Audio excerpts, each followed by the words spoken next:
Hello students, welcome to the Histone institute. इस video के अंदर हम पढ़ने जा रहे हैं पोलन एलर्जी के बारे में। किसके बारे में? पोलन एलर्जी के बारे में पढ़ने जा रहे हैं इस वीडियो के अंदर।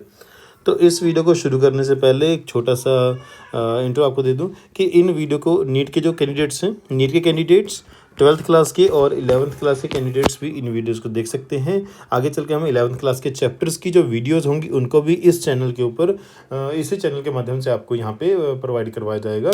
और याद रखिएगा कि हम यहाँ पे एनसीईआरटी को कम्प्लीटली कवर करेंगे और टॉपिक वाइज क्वेश्चंस जो आपको प्रोवाइड करेंगे। और इस वीडियो को शुरू करने से पहले लास्ट वीडियो के अंदर हमने आपको जो क्वेश्चन दिया था तो उसका एक बार देख लेते हैं। तो क्वेश्चन क्या था? प्रोमिनेंट पोलन ग्रेन एपर्चर्स, जिसको हम जर्म पोर कहते हैं, वो कहाँ पे प्रेजेंट होती हैं? वेजिटेटिव सेल में, एक्साइन में, इंटाइन में या जनरेटिव सेल में? वो प्रेजेंट होती हैं जहाँ पे एक्साइन नहीं होती, यानी कि एक्साइन के में प्रेजेंट होती हैं। तो आंसर क्या आएगा? एक्साइन। क्या आएगा? एक्साइन।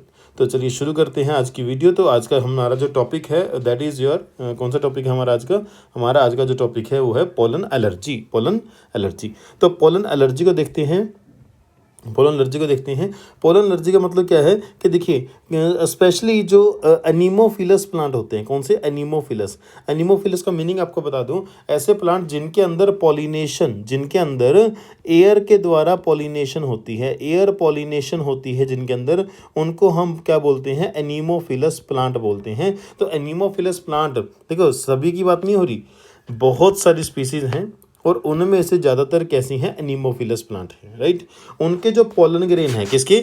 बहुत सारी प्लांट स्पीसी के जो पोलन ग्रेन है, वो पोलन ग्रेन क्या कोज करते हैं? पोलन ग्रेन सीवियर एलर्जी कोज करते हैं और ब्रोंकियल एफ्लिक्शन यानी कि सांस के रिलेटेड बीमारियों को कोज करते हैं, राइट। और कुछ लोगों के अंदर, इन सम पीपल, कुछ लोगों के अंदर तो अस्थमा और ब्रोंकाइटिस जैसे डिसीज़ भी देखने को मिल जाती है। कुछ लोगों के अंदर तो इन पोलन्स की वजह से, इन एलर्जीज़ की वजह, एलर्जी की वजह से, इन ब्रोंकियल एफ्लिक्शंस की वजह से अस्थमा और ब्रोंकाइटिस भी देखने को मिल जाता है, जो कि क्रोनिक डिसीज़ होती हैं। क्या होती हैं? क्रोनिक। क्रोनिक डिसीज़ का मतलब होता है जो लंबे टाइम के लिए चलने वाली, कुछ सालों के लिए या जीवन भर के लिए चलने वाली जो डिसीज़ होती हैं उनको हम बोलते हैं क्रोनिक डिसीज़। तो अस्थमा और ब्रोंकाइटिस जैसी क्रोनिक डिसीज़ भी कुछ लोगों के अंदर देखने को मिल जाती है, राइट। अच्छा, एग्जाम्पल क्या है? ऐसे कौन से प्लांट हैं? फॉर एग्जांपल हमारे पास है पार्थेनियम। तो पार्थेनियम जो है, पहली बात तो जो पार्थेनियम है वो हमारे इंडिया का प्लांट नहीं है। वो इंडिया में हमने ना हमने गेहूं को इंडिया में इंपोर्ट किया था। क्या किया था? इंपोर्ट किया था। तो इंडिया के साथ साथ पार्थेनियम के भी सीड जो थे वो कंटामिनेट हुए, यानी कि इंडिया के अंदर आ गए, है ना। हम लेके नहीं आए, हम वीट लेके आए थे, गेहूं लेके आए थे और गेहूं के साथ उसके सीड आ गए। तो यानी कि वो आए, हम उसको लेके नहीं आए, वो अपने आप आ गए, गलती से आ गए, तो कंटामिनेट हुए हैं। क्या हुए हैं? कंटामिनेट हुए हैं। और पार्थेनियम के जो पोलन ग्रेन होते हैं वो कुछ लोगों के अंदर एलर्जी कोज करते हैं, राइट। और याद रखिएगा कि जो पार्थेनियम होता है वो डाइकोट प्लांट होता है। इसका नाम देखिए, पार्थेनियम को हम कैरेट ग्रास भी बोलते हैं। क्या बोलते हैं इसको? कैरेट ग्रास भी बोलते हैं, कैरेट ग्रास बोलते हैं, ठीक है। कैरेट ग्रास भी बोलते हैं, कैरेट ग्रास भी बोलते हैं, और इसको कांग्रेस ग्रास भी बोल दिया जाता है। ग्रास के नाम से आपको क्या लगेगा? ग्रास के नाम से आपको लगेगा कि ये तो मोनोकोट है, ये तो मोनोकोट है, लेकिन ये मोनोकोट नहीं है, ये मोनोकोट नहीं, ये डाइकोट है। क्या है ये डाइकोट है, डाइकोट। Got it? ये डाइकोट है और ये एस्ट्रेसी फैमिली में आता है। किस में आता है? एस्ट्रेसी फैमिली में आता है। आप इसको याद रखिएगा, ज़रूरत पड़ सकती है आपको इसकी, राइट। इसके अलावा एमेरंथस जो एक प्लांट होता है उसके पोलन ग्रेन, चीनोपोडियम जो प्लांट होता है उसके पोलन ग्रेन भी एलर्जी कोज करते हैं। अच्छा, पोलन प्रोडक्ट की एक बार बात कर लेते हैं कि पोलन प्रोडक्ट क्या होते हैं। देखिए, पोलन जो प्लांट्स के अंदर बनते हैं ना, पोलन्स के बारे में हम बहुत कुछ पढ़ चुके हैं अब तक। तो पोलन्स के प्रोडक्ट बनाए जाते हैं क्योंकि जो पोलन्स होते हैं ना वो न्यूट्रिएंट रिच होते हैं। पोलन्स न्यूट्रिएंट रिच होते हैं। क्योंकि न्यूट्रिएंट रिच होते हैं तो पोलन्स को as a rich source of nutrients होते हैं, तो इसलिए इसको फूड के रूप में यूज़ किया जाता है, ठीक है। प्रोडक्ट बना के यूज़ किया जाता है। ऐसा क्यों? क्योंकि हम ये मानते हैं कि ये परफॉर्मेंस, किसकी परफॉर्मेंस? रेस हॉर्सेस और एथलीट्स की परफॉर्मेंस को एनहेंस करता है, इम्प्रूव करता है, इंक्रीज करता है। इसीलिए पोलन ग्रेन के प्रोडक्ट बना के इनको यूज़ किया जाता है, क्योंकि इसमें न्यूट्रिएंट्स अच्छे खासे होते हैं। और ऐसे ही जो वेस्टर्न कंट्रीज़ होती हैं, वेस्टर्न कंट्रीज़ के अंदर पोलन की टैबलेट्स आती हैं और पोलन के सिरप भी आते हैं और मार्केट के अंदर अवेलेबल होते हैं। पोलन के टैबलेट और पोलन की सिरप आते हैं। सिरप यानी कि पीने वाली दवाई, कफ सिरप का नाम सुना होगा ना, कफ सिरप यानी कि खांसी की पीने वाली दवाई। तो पोलन के सिरप और पोलन की टैबलेट मिलती हैं फॉरेन जो कंट्रीज़ की जो मार्केट है, मार्केट में, ठीक है। ऐसे इंडिया के अंदर भी अब कुछ कुछ अवेलेबल हैं, राइट। तो पोलन जो वायबिलिटी है, पोलन वायबिलिटी का मतलब क्या होता है? देखिए, वायबिलिटी, जब भी हम वर्ड का नाम, ये वर्ड सुनते हैं वायबिलिटी, वायबिलिटी, वायबिलिटी का मतलब क्या है? एक प्रकार की लाइफ। वायबिलिटी का मतलब क्या है? एक प्रकार की लाइफ।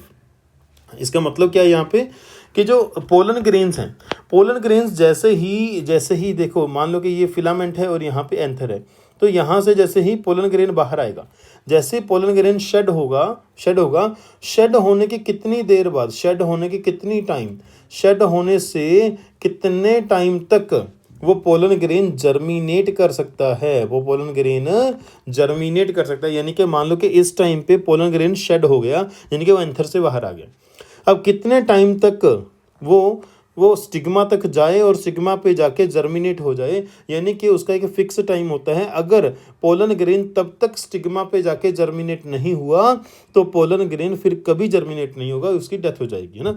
तो पोलन ग्रेन का एक टाइम पीरियड होता है ना, पोलन ग्रेन का एक टाइम पीरियड होता है और उस टाइम पीरियड के अंदर ही उसके पास वो एबिलिटी रहती है कि वो स्टिग्मा के ऊपर जाके जर्मिनेट होगा और पोलन ट्यूब बनाएगा, ठीक है। और ये जो वायबिलिटी है ये अलग अलग पोलन्स के अंदर कम ज़्यादा होती है, यानी कि हाईली वेरिएबल है।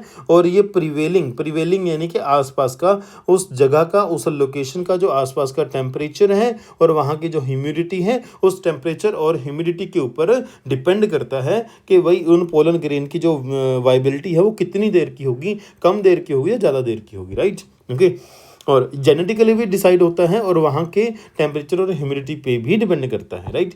अच्छा, अगर मैं राइस और वीट यानी कि गेहूं की एग्जांपल दूं, यानी कि सीरियल्स की, है ना, जितने भी हमारे अनाज होते हैं, अनाज के मैं उदाहरण दूं तो अनाज की एग्जांपल में अब याद रखिएगा 30 मिनट जो होती है ये जो पोलन की वायबिलिटी होती है, राइट, 30 मिनट्स होती है, राइट।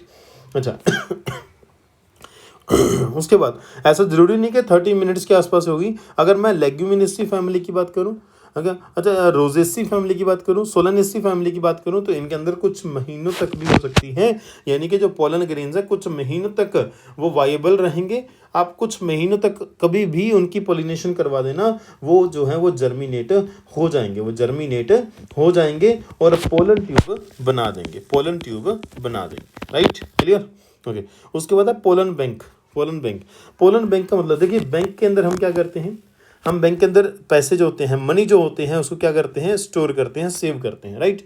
ऐसे ही पोलन बैंक जो होते हैं उसके अंदर हम पोलन को मनी की जगह पे पोलन को जहाँ पे हम स्टोर करेंगे उस जगह को बोलेंगे पोलन बैंक। जैसे ब्लड बैंक होता है ऐसे पोलन बैंक होता है, राइट, पोलन बैंक होता है। तो पोलन बैंक के अंदर पोलन जो होते हैं उनको लिक्विड नाइट्रोजन में -196 डिग्री सेल्सियस टेम्परेचर